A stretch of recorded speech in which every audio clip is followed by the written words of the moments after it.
Hello, everyone. My name is Carrie Lee Alexander, and I am the Education and Public History Fellow here at the National Women's History Museum. Welcome to today's virtual workshop from NWHM at Home. Today, I will be sharing with you on the topic of resourcefulness, how to curate your own virtual exhibit. So today I will be walking you through 4 important steps that I like to take when I'm curating an exhibit, which include choosing a topic, conducting research, curating the story, and publishing the exhibit online. So I've created a PowerPoint for you to give you some examples and so you can follow along and take notes. So feel free to pause at any moment if you need to take a few seconds and jot a few things down. I also have my notes here so I don't leave anything out. So let's get started. So I'm going to share my screen with you to show you the PowerPoint. Okay, so step 1 is to choose your topic.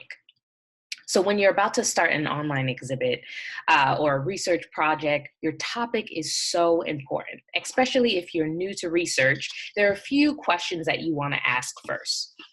The first one is, how specific is your topic? So is it too broad? For example, if I was to say, I want to make an exhibit about the entire Western world. It would be a good exhibit, but it would probably be over 1,000 pages long with just how much information you would have out there to research. On the other hand, is it too specific? For example, if I was to say, I want to make an exhibit about one particular grain of sand. Unfortunately, I'm sure there wouldn't be that much information about that one particular grain.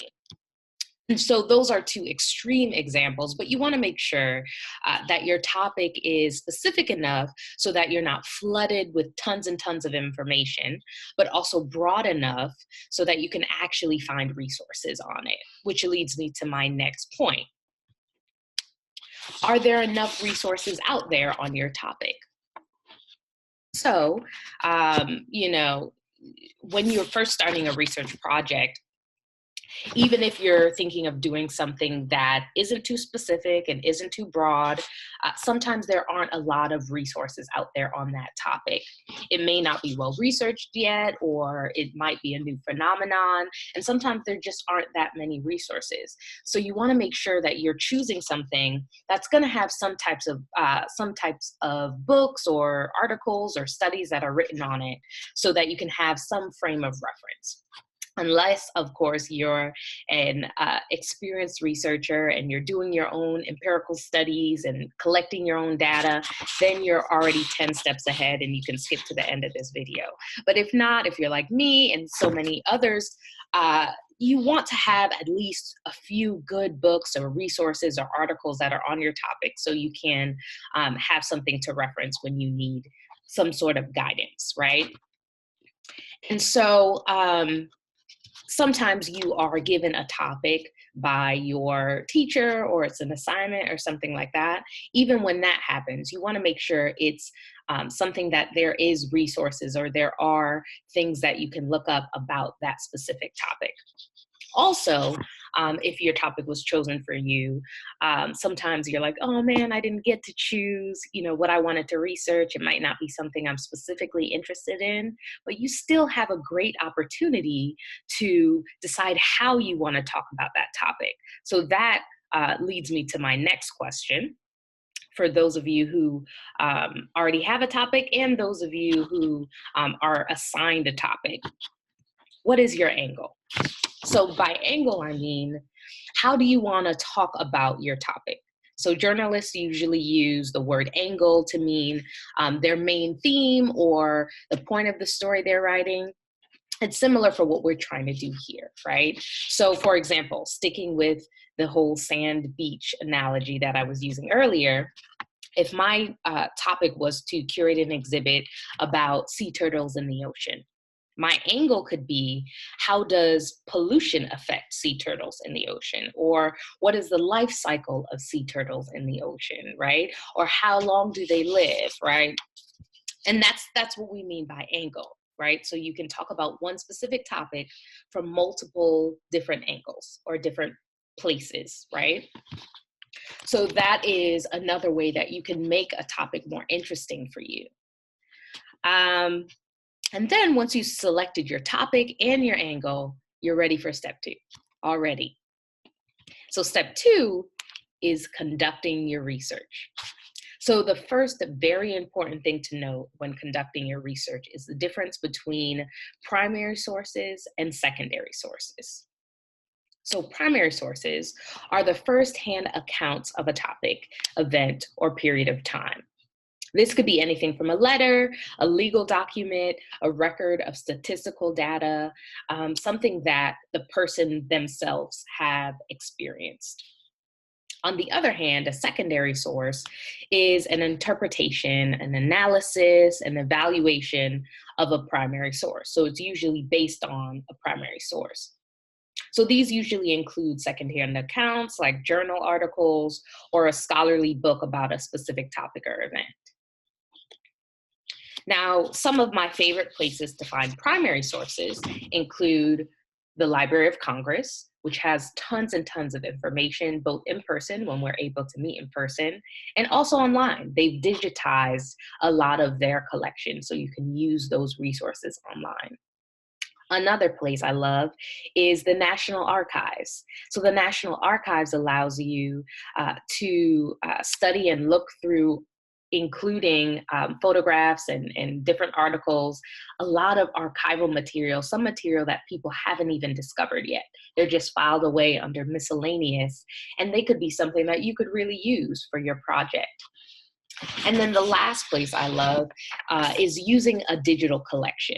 So digital collections are basically places where people put together all of the information they have.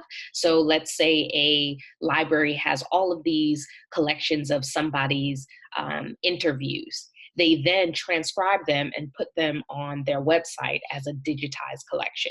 One of my favorite digital collections is documenting the American South. And that has a lot of narratives. So I'm a 19th century historian. So a lot of slave narratives and things from the 19th century are on that website. So those are some of my best places to get primary sources. In terms of secondary sources, those are easily found at your local library. So wherever you live, look up your public library, and they have tons of secondary sources and sometimes primary sources as well. Also, you can use some type of academic database like JSTOR or even EBSCOhost or something like that that will give you access to scholarly articles, to peer-reviewed articles and journals and things like that. It's a great place to find secondary sources. And even the National Women's History Museum, we have tons and tons of secondary sources, including articles, biographies, and different things that we've written that would be helpful for you in terms of a secondary or an analysis of primary sources. Check those out. So both types of sources are extremely important. However, it's also important to try to collect as many primary source materials as possible, especially when you're researching understudied, underserved, underrepresented, or marginalized populations. Because oftentimes these people or these topics or these groups are spoken for or spoken about, but it's so important to learn about them in their own words, right? How do they describe their situation? How do they describe the event they've experienced? Or how do they describe their life in general? That's super important to know just what they thought about their experience. So you want to use as much as that firsthand evidence as possible to make sure that their voices are heard. You also want to think about using secondary sources to help you find primary sources. For example, most academic books use primary sources as their foundation. So that means they take a primary source and interpret it. And then they use other scholarly articles and publications as well, and they synthesize all of that material. So whenever they use primary sources, they often cite them in their footnotes or their bibliography or some type of work cited, right? And so here's an example I have on the screen. So in the text, you would see, so your paper or somebody's paper, you would see the words and then some type of subscript, which shows you number of citation. And then for B, you would see where that number leads, which is the footnote. And it have right there in this example, a primary source. That I don't know what source that is, but it might be a primary source, right? So you can look in your book. A lot of books have this as well. They have the little subscript. And then if you follow that down to their footnotes or their bibliography, it'll take you right to a full citation of what they're using. And that way you can actually go directly to the primary source they used. So if you find an interesting book on your topic, take a look at their footnotes or their bibliography to see what primary sources they're using. You can also bring a fresh perspective. So even if they're using this primary source and they explain in their book, you know, I thought this about what I saw, you are coming from a different point of view. And so you could find something in the source that the author didn't even think of. And so don't discredit or skip over some of the primary sources they're using because somebody already used it or talked about it. You can bring a fresh perspective to it. That's what I love about being a historian, is being able to look at some of the sources people have already looked at and bring fresh eyes to it. And so once you've collected both primary sources and secondary sources, you're ready for step 3 already. I know, it's going by so fast. So step 3 is to curate your exhibit. So for me, curation is all about storytelling. How do you want to take your readers or your viewers on a journey to learn more about your topic? So much like a story, you want to start off with a hook or something that's interesting. You can start with, you know, the life of a person that has had a tremendous impact on the phenomenon you're studying, or something no one else knows about your topic. But it helps set the tone of your exhibit when you start off with a hook or a big, exciting element. Next, it's helpful if your exhibit has a beginning, middle, and end. For example, if you were doing an exhibit about a person's life, the beginning sections of your exhibit would be on the person's early life and, you know, their kind of origin story, right? But then the middle would be about their career or major accomplishments or big things they've done. And then the end would be their later life. How did, you know, some of those conflicts or problems or experiences resolve towards the end of their life? Also, when curating an exhibit, it's also extremely important to include various points of view in order to use and find as much information as possible. And I skipped earlier, but I was getting to the slide on intersectionality. So intersectionality is a term that was coined by American civil rights lawyer and advocate Kimberly Crenshaw to describe overlapping or intersecting social identities and the related system of oppression that's based on those identities. So basically, how does somebody's identity change the way they experience the world? So this term is most commonly used to talk about gender, race, or class, and how all of those things intersect. However, there are so many other identities that can be included. And so when we say this, we mean think about how a person experiences something differently because of their gender. So if I am interviewing for a job, how does my gender play into my experience? How does my race play into my experience? How does my social class or education status or sexual orientation, how do all of those things play a role in my experience in that moment? That also can be applied historically or to research, right? So how would somebody of a different race experience this event, or a different class experience this event? And so that's super interesting to pay attention to, because then you can see one event from multiple different eyes, so to speak. In history, this is also considered top-down history versus bottom-up history. So top-down history basically is telling the stories or the histories of these big monumental figures that are recognizable, that everybody knows, that are at the top, so to speak. Usually these people are of the same race, the same class, the same gender, and you don't really get the fullness of the experience. However, if you're doing bottom up history, you are able to see the whole world and the whole experience from the bottom, from the people who are less recognized, all the way up to the most recognized figures. But you get everyone in between, everyone's stories. And so you're not just kind of telling it from a narrow view at the top, but you're telling it from all of these different perspectives, from the bottom all the way up. So once you've put your story together and you've considered all of these elements, you are ready for the fourth and final step. So step 4 is to publish your exhibit. You're ready. So there are multiple ways to publish your exhibit. One of the simplest ways is to put your exhibit in a PowerPoint or slide form, kind of like the presentation I just created, and to publish it to a website.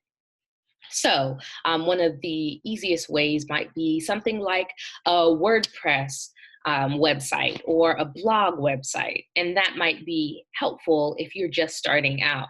That way your research is accessible to people all around the world. And if you can see this, this is kind of what WordPress looks like. They have tons and tons of resources. And there are a lot of other pages like this where you can create your own information and publish it and send it out to all of your friends and family and people that you want to see your research.